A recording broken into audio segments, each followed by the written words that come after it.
Okay, so this is the part 2 of the story time about the Japanese guy that I met on Hello Talk, and he actually went here in the Philippines to like have a tour around. So ayun na nga, sinabi niya sa akin na pupunta siya dito sa Pilipinas. Eh syempre, sinong hindi naman matutuwa doon? Imagine your international friend, like pumunta talaga siya sa Pilipinas para hang out. Pero bago pa siya pumunta ng Pilipinas, ano muna siya, like 5 or 4 countries before the Philippines.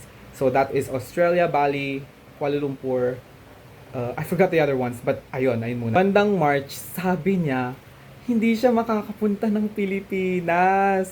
Kasi actually, he was hospitalized in Kuala Lumpur. I still remember that. Kasi, ang init daw. Ang init daw talaga sa Malaysia. Tapos, ayun, nagpa-IV drop siya. Kaya, ayun, hindi natuloy yung flight niya, na-cancel yung flight niya.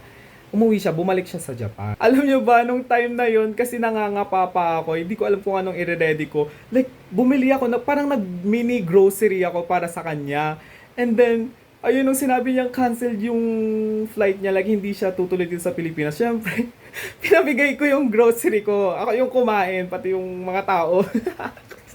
Kasi syempre wala na, hindi ko na mabibigay. But then a month later, sinabi niya na pupunta na raw siya ng Pilipinas. But at that time, siguro parang ayoko na lang mag-expect ng too much. Kasi mamaya ma-disappoint ako kasi you never know what might happen again. Tapos, ito na nga.